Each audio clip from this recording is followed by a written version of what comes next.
In today's video, I'm going to talk about carbohydrates.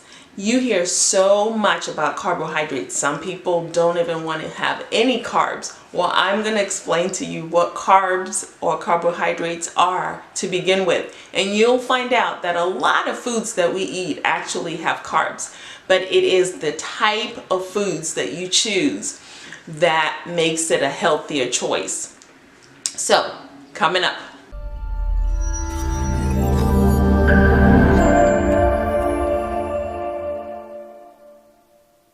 If this is your first time here, go ahead and hit the subscribe button so you don't miss when I upload.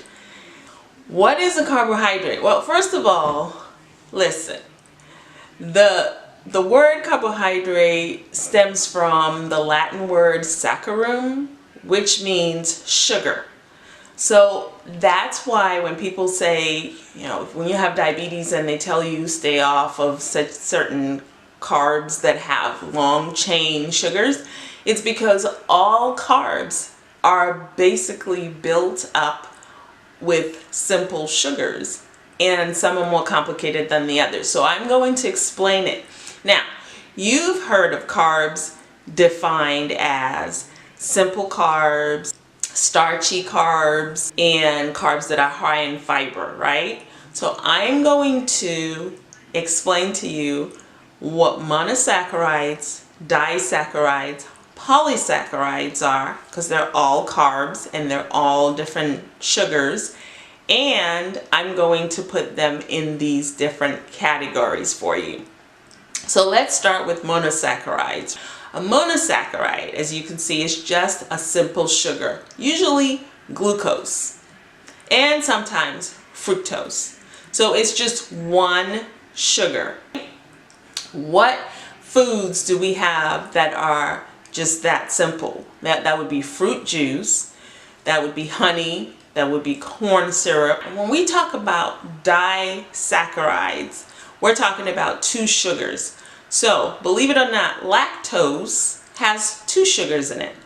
It's milk sugar. So lactose has glucose and it has galactose. Those are the two sugars that make up lactose. The other thing is table sugar. That's also a disaccharide, right? So table sugar has glucose and it has fructose, and they are bonded together to make sucrose, and sucrose is table sugar. Now, the other disaccharide that may be normal that you know if you drink beer in barley, right, is maltose. Maltose has glucose and glucose. It has two glucose molecules that are bonded together to make maltose. And so, as a side note, if you go ahead and ferment sugar, eventually you will get ethanol, which is the alcohol that people drink. So that's just a side note. One talking about drinking right now, but so those are the common disaccharides. Now, the monosaccharides that I told you, the glucose by itself or fructose by itself, and then the disaccharides, which is lactose, maltose, and sucrose, those can be lumped together as simple carbohydrates. Now, what does that mean? That just means that they are released into the bloodstream a lot faster than other carbohydrates. All right, and so if you drink fruit juice, that's going to release glucose into your system faster than eating fruit. The last category are polysaccharides. Polysaccharides means just that. No, not that poly. Polysaccharides just means that it is more chains, right? More than two. Because we've talked about monosaccharides and we've talked about disaccharides. So polysaccharides has more than two chains of glucose. They have, some of them are extremely long chains.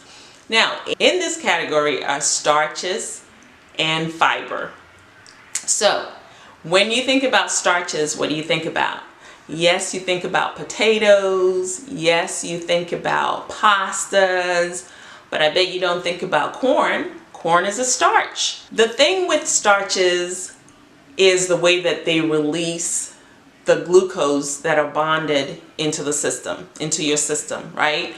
We all need the glucose for energy. So it's important to have some complex carbohydrates in your body. Now, I just use complex carbohydrates. Your polysaccharides, which are your starches and your fiber, those are complex carbohydrates because they are longer chains. So all these names, they work together. Polysaccharides, right? And then complex carbohydrates. Those are the same thing.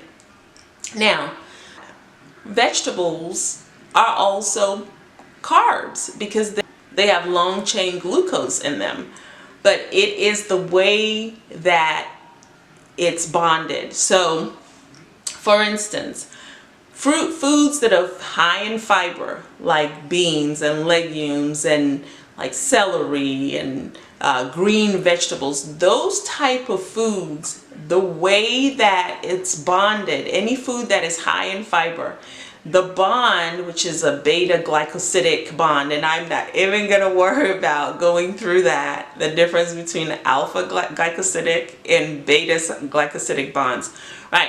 So just think of it this way. The ones that are in the starchy foods, they can be hydrolyzed. That's the term. They can be hydrolyzed. That means they can break down to where they release their glucose faster than the ones that are the beta glycosidic, so the fiber, right? The way that it is, the way that they're bonded, it is not soluble in water.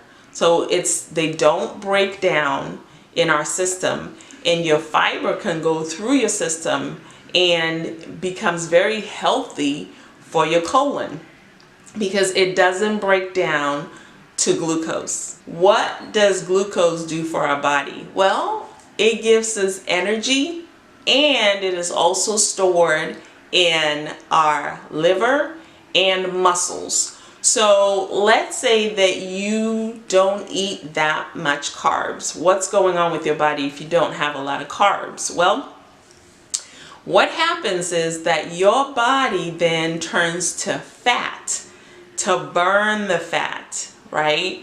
And so that's why people say, oh, well, I lost weight because I don't eat carbs. You have to be cautious though, because what happens when it turns to the fat and burns the fat, your body is in ketosis, right? And what people don't realize is when your body is burning the fat, it's not changing it to glucose so that it's not storing it in your muscles, right? And also the glucose actually also further changes to glycogen, which is stored in your muscles. So if you don't have that, you might start to feel fatigued when you're exercising because you don't have that energy in your muscles in terms of the glycogen. So you might feel, you might feel sluggish when you're exercising for a longer period of time. It also stores glucose in your brain for brain power. So you really need some carbs in your life, right? You can't just cut out carbs. As I've shown you, vegetables have carbs, fruit have carbs, pastas have carbs. Ketones are mildly acidic. So if your body relies on just fat and burns the fat, sure, you'll lose the weight, but over a period of time, introducing that acidic environment into your body is not healthy. It's a whole belief behind this. And yes, you will lose weight, but so will doing healthy choices and limiting the bad carbs and increasing the carbs that are high in fiber. In vitamins, quinoa is one of them.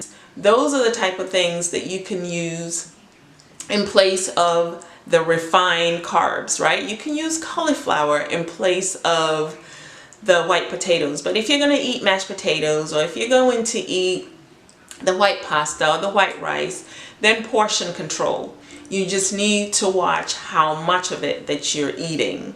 Question of the day. What are the carbs, healthy carbs that you've incorporated in your meal plan? Also, if you need help in making better choices. I have a course that's 31 days to a healthy lifestyle. You can try it 3 days for free, and that includes a sample meal plan that you can have for free. The link is in the description, so you can click on it and you can head on over there and sign up for free. As I always say, doing something is better than nothing. Until next time.